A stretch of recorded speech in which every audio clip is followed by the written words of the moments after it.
miskin melarat tuh nggak enak. Pernah di posisi itu ya Om? Oh iya, ya sampai diusir sama orang tua nggak boleh tinggal di rumah. Gitu. Saya minta sama anak untuk lebih dari papahnya, sedikit aja. Mental, sikap, respon yang baik, tahu akan Tuhan.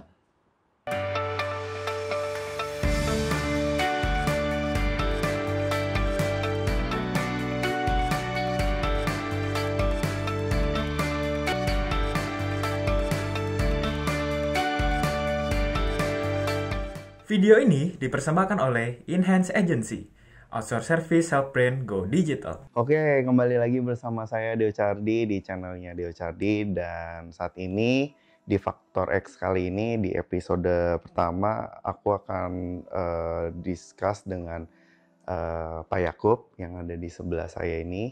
Om Yakub Kusmanto ini merupakan owner PT Dialog Garmindo Utama dan bergerak di bidang garment yang dimana fokus produknya adalah produk baby Om. Perlengkapan baby dan perlengkapan dapur. Nah, saat ini sudah memimpin 3.016 perusahaan dengan 35.000. Ya. Dan itu semuanya hampir di seluruh Indonesia dan di beberapa negara lainnya.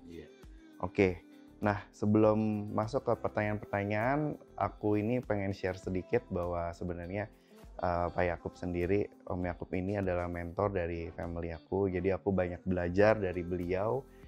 Cuman aku pengen nanya nih Om, udah lama nggak ketemu, kok sekarang pakai peci, kenapa tuh? Peci. Iya. Ya, bicara peci, ini aset bangsa. Oke. Ya, ini topinya Indonesia ya. Oke Om. Ini simbol Bhinneka Tunggal Ika. Oh. Ya, jadi kita sebagai anak bangsa, Om sebagai anak bangsa sangat rindu ya, bangga untuk eksis dengan tampilan Indonesia banget. Indonesia banget tuh, keren banget Om. Berarti kalau aku nextnya boleh kali ya pakai peci? Ya, siapa lagi yang menghargai kalau bukan kita? Ya, Om Yakub nggak mau besok cucu-cucu Om Yakub nggak eksis dengan tampilan begini ya. Sama dengan batik. Batik juga sama. Kalau nggak diambil orang loh. Oke Om.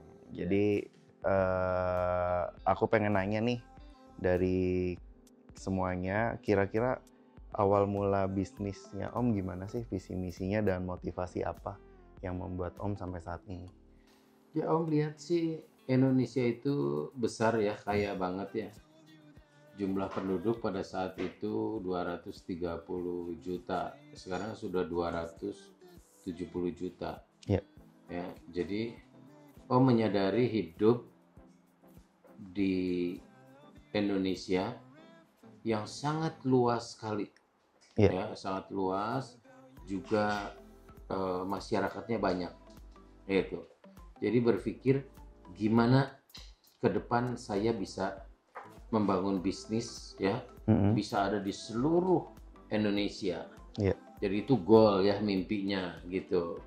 Ya, itu akan membuat lapangan kerja besar sekali. Pengaruh untuk tatanan masyarakat bagus. Karena kita nggak baik kalau seandainya kurang produk lokalnya, berarti pasar akan diisi oleh barang dari luar kan. Nanti masyarakat kita sebagai masyarakat konsumen.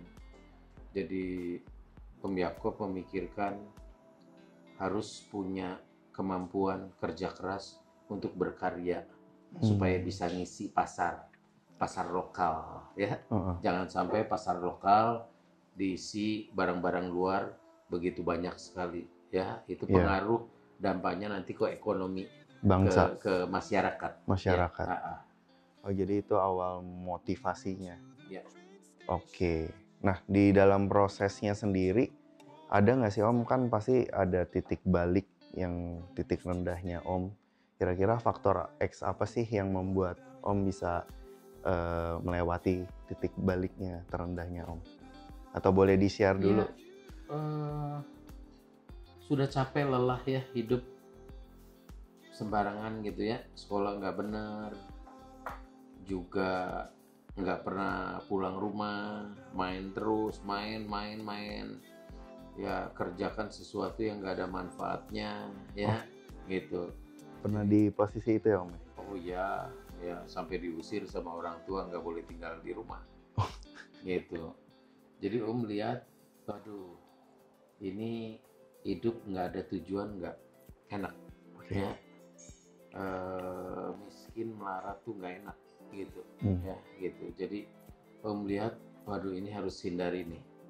Jadi Om tahu satu firman Efesus 4 ayat 28, bicara, ya, janganlah mencuri, ya. Jadi pencuri itu janganlah mencuri, ya, tapi bekerjalah dengan baik dengan dua tanganmu, kerja keras, ya, supaya bisa membagikan sesuatu buat orang lain, gitu.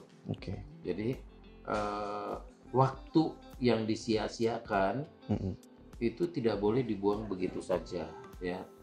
Om Yakub sadar, Om Yakub pada saat itu masih muda sekali, ya, pengen tunjukkan saya sebagai anak muda, ini harus bisa menunjukkan sesuatu, ya. Jadi dengan kerja keras, tekun, gitu, ya, mulai babak baru lah dari situlah. Nah kalau aku dengar sempat waktu itu lulusnya SD gitu ya Om? Enggak. SD dong. SMA loh. SMA kelas 2. Iya. Ya kelas 2 SMA. Oh itu papi aku yang SD Om. Naik, lanjut, ya pikir-pikir nggak baik lah, ya. Terus main-main begitu, akhirnya ya keluar kerja, cari kerjaan. Begitu kerja ya sudah fokus kerja saja. Fokus kerja aja. Fokus kerja. Itu sampai berapa lama sih Om? Maksudnya dari periode? 1 tahun 10 bulan. Setelah itu langsung memutuskan untuk berusaha? Enggak, kalau bisnis saya mulai dari 4-5 bulan aja udah mulai bersentuhan dengan bisnis. Ya, artinya saya mulai kerja saat itu gajinya Om sebulan ya 40.000, itu UMR. Pada zaman itu? UMR tahun 80-an itu kurang lebih 40.000.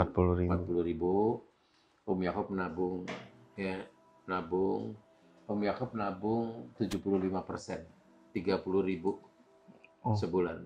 Jadi hidup 25%. 75%-nya nabung? Ya, nabung. Anak muda. Anak muda 18 tahun. Biasa kebalikannya soalnya Om, kalau sekarang. Karena punya tujuan, ya, nggak mau jadi orang miskin. Itu. Tujuannya itu ya Om? Ya, pengen tunjukkan. Dulu kan hidupnya nggak benar, gagal. Ke depan nggak boleh, harus kuat, harus tunjukkan. Cara untuk kuat bagaimana? Ada penguasaan diri. Ya, apa yang dikelola gitu, waktunya sama uangnya dikelola. Waktu sama uangnya. Uangnya dikelola, tabung, gitu. Jadi Om Yakub umur 18 pergi kerja, nggak selalu naik angkot terus. Sebagian olahraga, lari pagi. Pagi olahraga ke kantor. Pulang ya jangan cepet-cepet pulang. Beresin dulu apa yang dikerjakan, apa yang bisa dikerjakan, nunggu sore dikit gitu. Habis sore nah baru ganti sepatu lagi, ganti kaos, lari lagi. Olahraga gitu. Lagi. Jadi bugar seperti itu. Iya. Ya, motivasinya kuat lah ya. Pengen jadi orang yang ingin membuktikan bahwa dulu gagal nggak selamanya akan gagal, ya.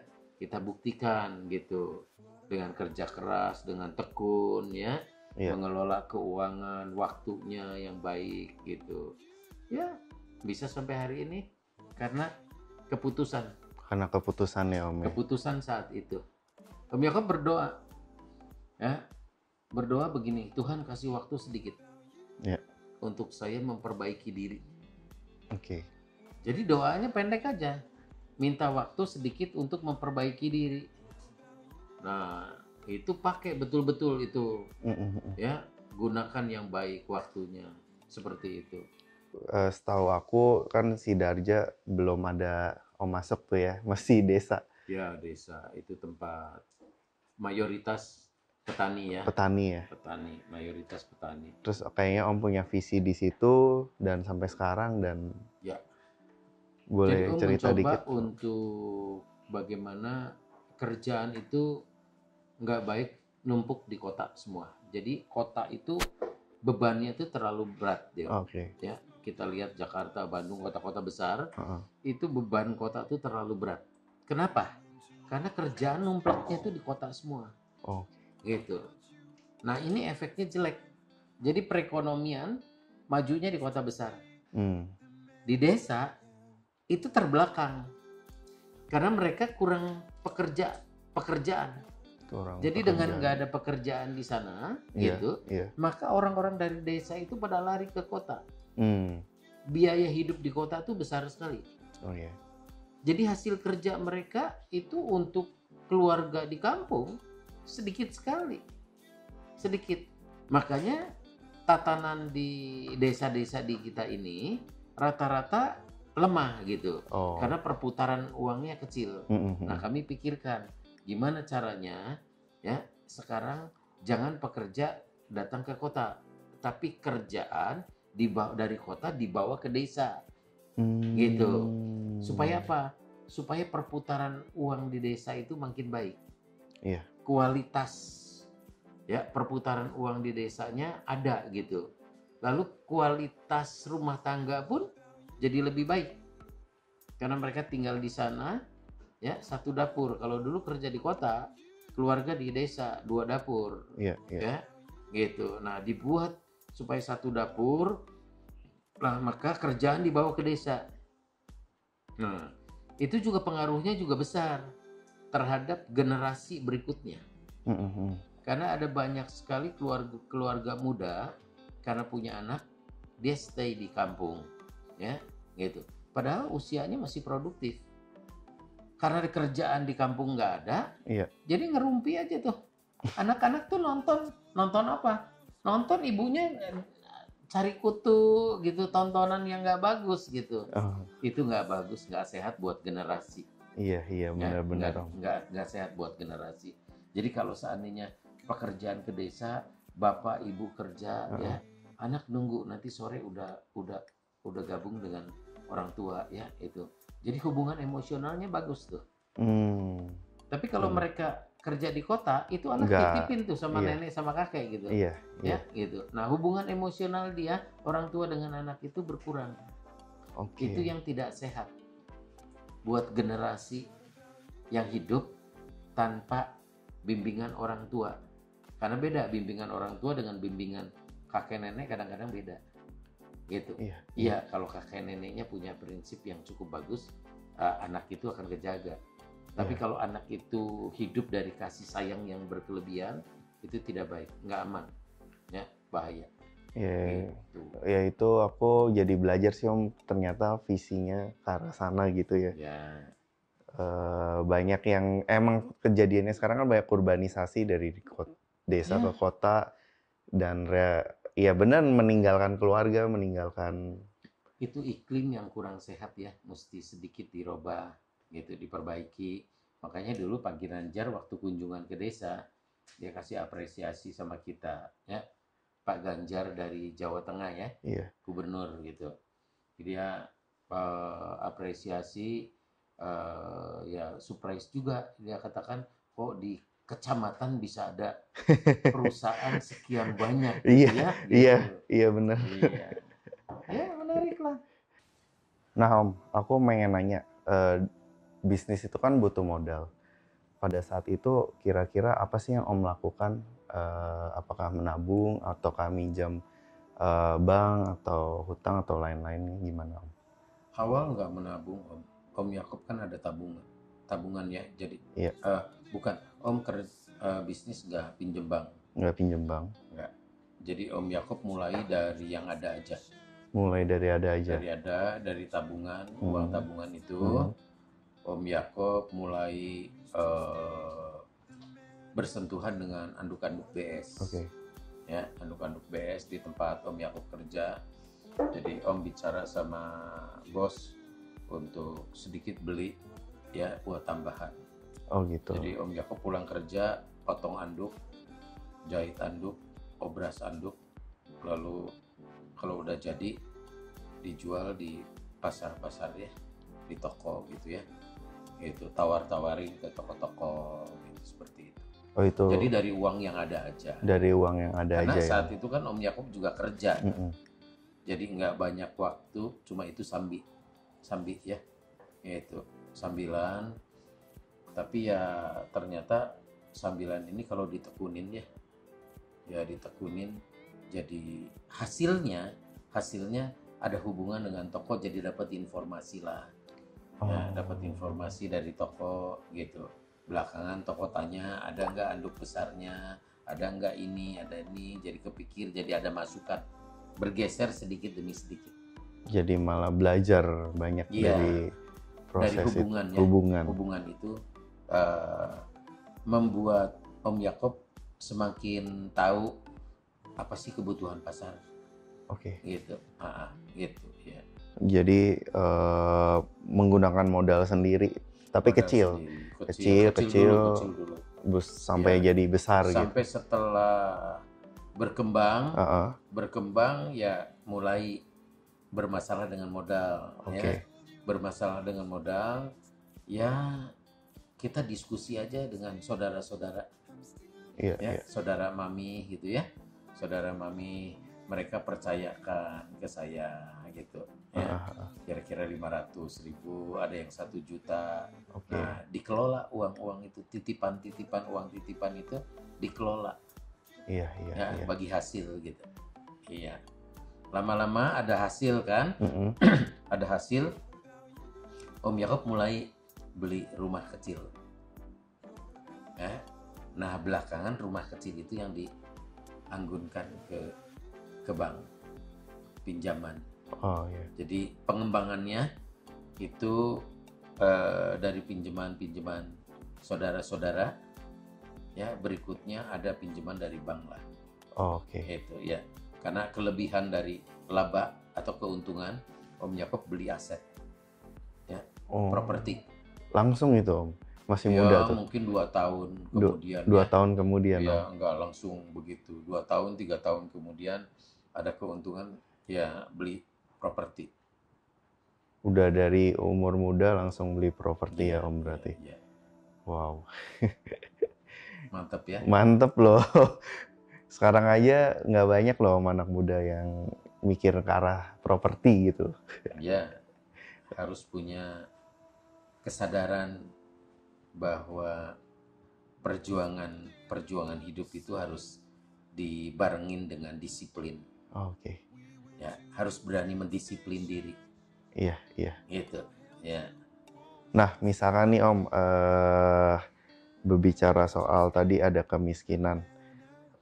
Sudut pandang Om gimana sih dengan masalah kemiskinan yang ada? Ya kan makanya Om malah dari tujuan awalnya kan nggak mau jadi orang miskin gitu kan. Iya, miskin itu bukan barang mati ya. Iya. Kemiskinan itu sesuatu yang tidak permanen. Ya. Kalau bicara kemiskinan ya, itu adalah keputusan. Kita mau hidup di sana atau mau keluar dari sana. Ya. Kalau bicara kelahiran, kematian, itu kita nggak bisa tolak. Tapi kalau kemiskinan, ini pilihan kita. Pilihan. Kita mau hidup di sana terus atau mau keluar.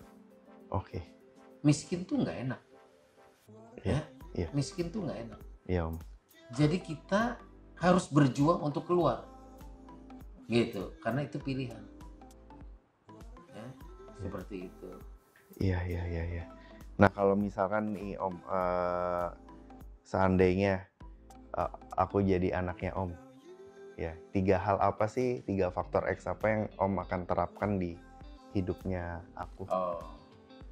1, Om ingin anak itu tahu akan Tuhan. Ya, pertama ajarkan mengenal Tuhan, takut akan Tuhan. Jadi dia harus taat, menjadi anak yang taat ya. Gitu. Kedua, Om akan ajarkan kepada anak untuk punya mental, sikap, respon yang baik. 3 bagian mental, sikap, respon itu adalah karakter. Mental, respon, karakter itu. Karakter itu bukan bawaan dari lahir. Karakter itu diciptakan oleh lingkungan. Jadi Om menciptakan bagaimana mental mereka ya, tantangan disediakan di tengah mereka gitu. Mereka diperlakukan sebagai orang yang hebat, yang kuat gitu. Ya, lalu sikap mereka dilatih untuk punya sikap yang bagus. Ya, belajar respon yang bagus gitu. Nah, diperlengkapi ya, supaya mereka ini atau kamu ini bisa jadi orang yang punya karakter baik. Gitu. Ketiga, saya minta sama anak untuk lebih dari papahnya, sedikit aja. Gitu, ya. Jadi mintanya nggak banyak-banyak. Saya sama kamu, papa ingin minta kamu sedikit lebih baik dari papahnya. Sedikit ya, Om. Sedikit aja. Ya. Sedikit. Tapi kalau papahnya terus bergerak, sedikitnya dinamis. Sedikitnya dinamis gitu. Ya. Tahun ini sedikit, tahun depan sedikit lagi. Aduh. Juga selalu saya ngingetin, jangan takut sama kegagalan. Papa tuh kasih ruang gagal sama kamu. Kasih ruang gagal ya? Baik-baik. Ya, kamu tuh dikasih ruang gagal. Jadi artinya harus berani eksperimen. Mencoba sana-sini. Mencoba, harus action, harus berani masuk. Gitu. Ya, mencoba tuh penting sekali. Jangan takut gagal. Gagal tuh alat dorong untuk maju. Iya. Ya, kalau kita takut nggak bikin apa-apa dalam hidup. Hidup cuma sekali. Hidup cuma sekali, Om. Ya, gitu. Jadi kalau sekali, hidup sekali, belajar bikin sejarah, buat pembuat sejarah gitu ya. Gitu. Om Yakub hidup sekali sadar, ya Om Yakub ingin jadi pembuat sejarah. Melalui apa? Karya. Ini Indonesia, besar sekali Indonesia. Berarti saya harus berdiri sebagai pengusaha, ya, hidup dalam berbisnis gitu. Nah, bagaimana bisnisnya bisa menggurita seluruh Indonesia? Gitu. Jangan cuma main lokal aja, cuma di Jawa Barat aja gitu. Ya, jangan. Tapi bergerak, bergeser terus. Belajar dan belajar dan belajar dan belajar. Seperti itu, Deo. Iya. Luar biasa sekali. Itu sangat memberkati banget karena itu yang aku capture dari Om waktu mentor keluarga aku. Dan ya walaupun nggak in touch langsung ke anaknya, tapi aku ngelihat papi, mami. Dampingi papi, mami ya. Untuk terus gitu disemangatin ya, mencoba dari satu pekerjaan ke satu pekerjaan, terus ditekunin gitu ya. Gitu. Dulu papi mami ngerjain bikin kasur Palembang itu ya sehari paling laku dua sehari, itu sehari itu ya gitu. Tapi tekunin justru dari kasur Palembang itu jadi pintu awal untuk masuk. Karena kalau bisnis tuh pencapaiannya jangan cuma uang aja, ya. Pencapaiannya itu adalah membangun prosesnya dibangun dulu, harus benar prosesnya. Sikap hati kita, cara pandang kita, lalu berproses ya, ketekunannya, tanggung jawabnya, nanti inisiatifnya gitu. Karena bisnis kompleks, harus hadir berbagai sisi. Ya, keilmuannya gitu. Jadi nggak cuma punya uang, punya pengetahuan, cuma begitu doang berangkat, nggak bisa. Banyak faktor X-nya sih. Banyak faktor. Harus belajar untuk memperhatikan orang, mendengar orang, ya, kasih kepuasan, kasih servis orang, gitu. Banyak sekali yang harus dipelajari. Benar. Gitu. Apa sih pesan ya untuk orang yang sedang menjalankan bisnis, anak muda sih khususnya, yang sedang di posisi yang sekarang gitu. Om Yakob ingin membawa kalian, ya, menyadarkan kalian sebagai anak muda, jujurlah dengan kemudaanmu. Ada apa di kemudaanmu? Ada waktu yang luar biasa, ada energi yang besar. Gitu. Iya benar. Om Yakob ingin supaya kalian-kalian yang muda-muda ini sadar dengan kekuatannya. Gitu. Ya, muda, energinya yang luar biasa itu adalah modalmu. Iya. Ya, modal itu.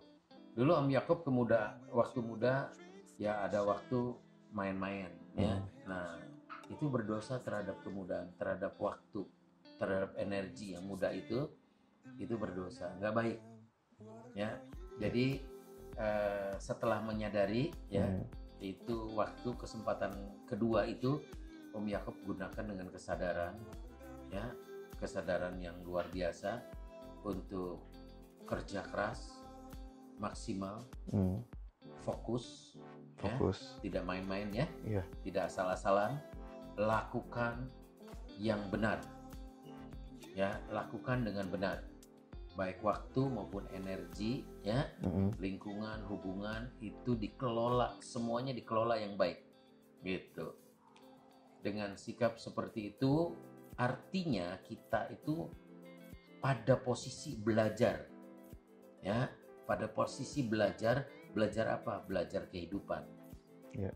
Kehidupan yang berkualitas itu harus dimulai dengan sikap, tindakan, ya, respon mental yang bagus. Respon mental yang bagus. Ya. Jadi jangan cengeng, ya, jangan cengeng gitu. Jadi nggak ada waktu lagi untuk gagah-gagahan, ya, untuk itu nggak ada. Fokus, lakukan untuk pencapaian di kemudian hari bisa kita pertanggungjawabkan apa yang dikerjakannya itu. Dan jangan lupa, salah satu faktor Om Yakob bisa besar, itu diawali waktu bekerja itu dengan ucapan syukur. Setiap hari. Setiap saat. Kan diawalinya dengan doa. Iya. Tuhan kasih sedikit waktu untuk saya memperbaiki diri. Itu pertobatannya. Gitu. Kalau orang bertobat tuh harus 180 derajat dari sini sampai ke sana. Jangan kebablasan. 380 muter ya. derajat. Ya, 360 derajat. Gitu. Jadi kita harus arahnya ke sana. Tujuannya ke sana, stay di sana, ya, gitu. Seperti itu. Ya, lakukan kemudahannya dengan jujur. Ya, siap Om. Gitu. Oke. Terima kasih banyak Om buat waktunya yang singkat ini. Saya yakin banyak yang bisa dipelajari lebih lagi dari Om. Tapi mungkin thank you untuk saat ini Om. Iya.